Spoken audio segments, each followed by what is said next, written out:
All right, you know what night it is? Movie night.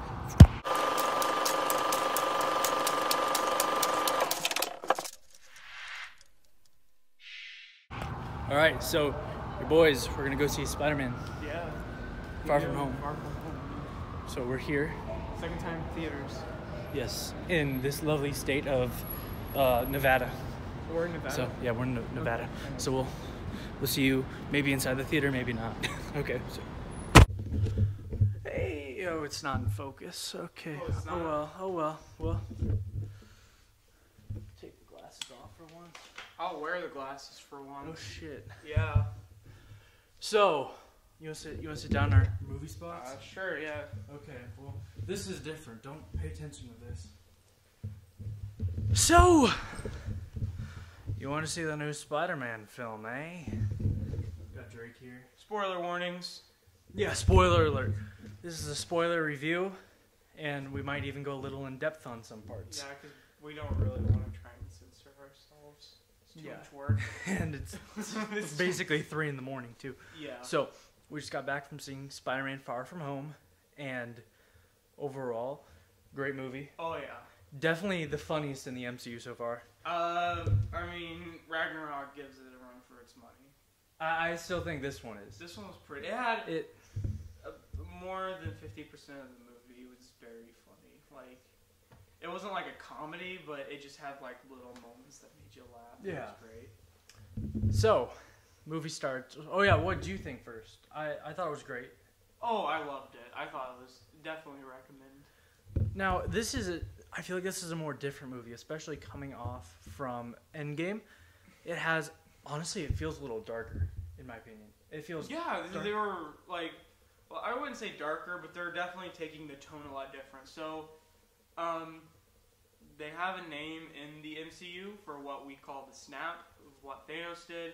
They call it the blip. Oh, I forgot that. That's pretty much where it starts. So the spoilers are starting now. But they call it the blip, and where 50% of everything happened. They acknowledged it throughout pretty much the whole movie. Definitely in the beginning, and they took a very, very comedic spin on it. So like an example is like you see they're videoing a pep rally and there's a band in the middle of the gym and they're like playing their instruments and they start disappearing and then Oh, this is great. This is great. you know, right 5 years later someone's filming a basketball game in the same gym and all of a sudden all the band members start popping back up and the basketball players start tripping over them and it's just things like that. And then like someone who was talking about it's like, yeah, my younger brother's now older than me and stuff. Like it was just funny stuff. And that younger brother that is mentioned is actually a key. Well, yeah, Well, he's. I don't think that was the same little. Yeah, it's the same guy. It is. Yeah, I think the guy talking was Asian, was he? yeah, he was. Oh, he was. I don't know. It's actually somewhat of a plot point. It's definitely new. Yeah, it takes a little. It's pretty funny because it's like one of the characters in it is a new one. He was a character that didn't get blipped, so he was like a younger kid. Let's say he was like in 8th grade whenever it was that time, and then time moves up. He would have been 6th grade. Time moves up, and he's like a junior now. Mm-hmm. He's a junior in high school, and he's a character in it. He's pretty funny. So, yeah, it starts off like Drake said in the high school, but the very first scene is Maria Hill, Nick Fury, and they're going to a place in Mexico, and then Talking about a cyclone with a face. yeah, and then Mysterio pops up, and I feel like if you are a little bit familiar with the Marvel Comics or not even really familiar, right off the bat, Mysterio and Quentin Beck give off kind of a villain vibe. See, I knew going into this that because I had a little bit of the knowledge of the Spider-Man. I knew Mysterio was a villain. Yeah. And well, so, he's actually considered an anti-hero. Oh, he was a villain in this. Definitely a villain. He was a villain, and he definitely gives. Whenever you first start watching it, you kind of wonder, well, is he going to be the villain in this movie? He definitely is. He starts off really nice, really like very convincing as a good guy. There's one thing I want to note about Mysterio. He gives off, at the beginning, sort of like, I don't know about you, but I kind of got almost a little bit of a Killmonger vibe where you kind of like him a little bit. He has a decent motive, I guess. Yeah. I mean, and in it, he got screwed over by Tony Stark. So this guy's life work was based off of doing holographic technology and stuff. And you go back into, what movie was that? Captain America Civil War. Captain America can never Civil sit War. through. Captain America Civil War. In the beginning, when Tony Stark had that simulation with him and his parents, that technology was in the story made by Mysterio, and Tony Stark kind of brushed it off as nothing. It's just like stupid little technology for whatever it is. The guy didn't like it, and he got fired and screwed over by Tony. And that's his motive. Him and a whole bunch of other former employees of Stark Industries were all behind all this. Let's move over to Spider-Man now. So, Spider-Man, Tom Holland gives an excellent performance. His friends and Zendaya, whatever the other people's names are, Aww. they all give off great performances. Everything was good upon first watch. Mm-hmm. So, most notably about Spider-Man, he is Spider-Man. I mean, you really get the same feel that you get with Tom Holland as Spider-Man. So, it's very different. Even though it was funny, it was probably one of the more darker moments for a character, because he starts getting very stressed out and a lot of pressure put on him as a 16-year-old for all the responsibility that he has to take up. People are like, one of the big things is that everyone's like, oh, who's going to be the next Iron Man? Are you going to be the next Iron Man? And, like, they're looking for someone to be the next big thing in heroes, and they're all looking towards Spider-Man to be that guy. But he's just a 16-year-old, and it's a lot of stress on him. You can see that the pressure is really getting to him in this movie, and they really, try and pinpoint that that's definitely something that will be reoccurring for him. all right. So now that we've kind of gone over Spider-Man, I want to answer a few questions you might have about the movie. Happy Hogan and Aunt May, are they a thing? I'm gonna say kind of. I'll say that's something you have to go see. That's the thing that I'm gonna hold that. I'm gonna hold that. Hold that. You Okay. see. Okay. Because you didn't give a clear answer about that either. Yeah. Well, because I didn't know. Yeah. Because we're gonna have to wait for another movie. And speaking about another movie, let's talk about the post-credit scenes. Well, let's. No, it's a spoiler review trick. Yeah, I know. Well, I'm thinking is there anything else in the movie that we have to go over? Let's just say you won't be seeing much of a live Quentin Beck anymore. His influence will move on to the Fourth. Phase 4. Oh, I was gonna say third Spider-Man. Oh, movie of definitely. this Maybe not. franchise. Oh. Let's go ahead. Let's do them in order. So there are two quote unquote post credit scenes. There's one halfway through which definitely hits a lot of major plot points, and we'll go over it. Sets up Phase 4. Sets definitely. up Phase 4. So I'll let you talk about this. Okay, so the movie ends with Spider-Man and MJ swinging through the streets of New York. Roll credits. So, actually, does it end with that, or does it end with them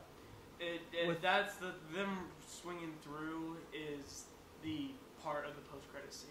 Okay, I thought that's how it started.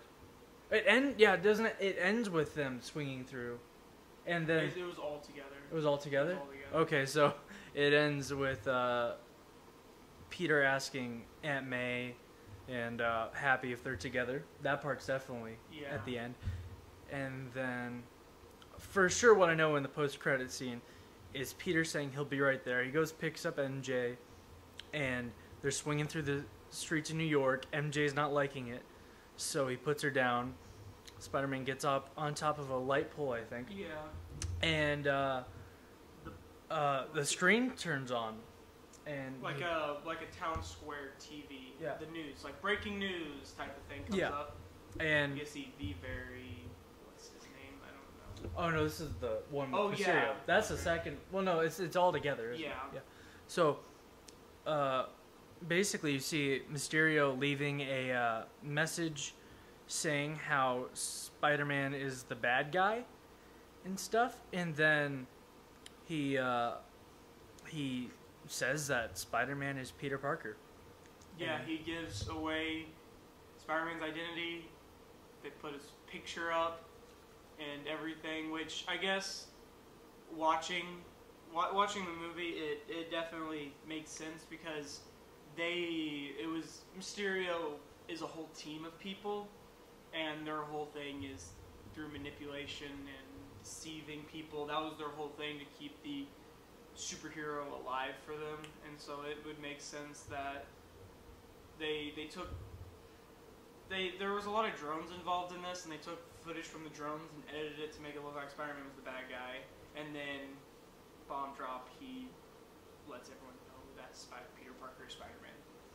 And then after that, we get our good old-fashioned J. Jonah Jameson, played by whatever.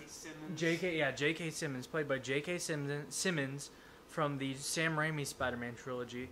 He, even though he's on screen for like a couple seconds, he gives a perfect performance. It's good to see him back. What's wrong, Drake? I'm just laughing. I just thought it was funny. They do a lot of good references and Easter eggs kind of things in there. Like, I noticed, Ben didn't notice it, I noticed it though, like when they're on the plane, like the teacher's looking through movies to watch, and one of the movies you can quickly see it, I believe it's all the way to the left, you can actually see the Infinity Gauntlet as one of the pictures for it. I don't know if it's supposed to be Infinity War or what, or Endgame or what, but it's on there. And then also you get to see Spider-Man in his black suit. You know, they give him you would say that would be his black suit. His stealth suit. His stealth, well, like in the third original one, it was the Venom suit, but it's still it's his black suit, it's not the same as the Venom one, but it's still kind of cool to see it. Speaking of other stuff hinted throughout, the Martin Starr, who plays the teacher that's always getting the upgrades, he gives a pretty good performance too. Oh, he was great. And yeah, he's more noticeable in this one. He was slightly in the last one. He's really in this one.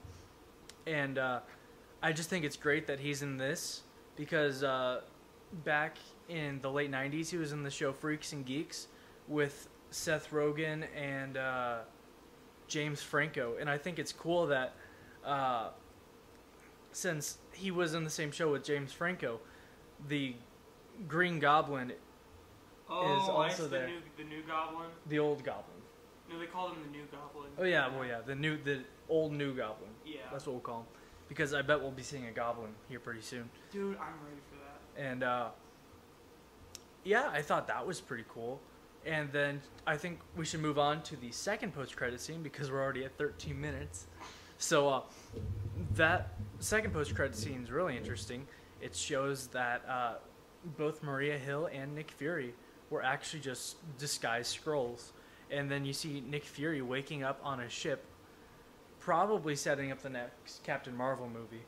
That's a whole funny little thing they have at the end. So that's something you'll have to see for sure. That's kind of hard to describe. And that's at the very, very end of the credits. Like, you'll have to wait through all the credits to be able to see that.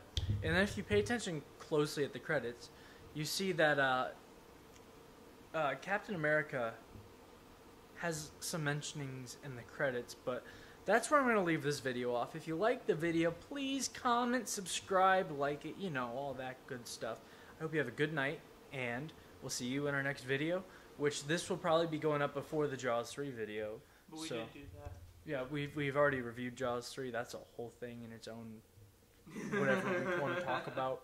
Dennis Quaid and his cocaine. But yeah, we'll see you next time.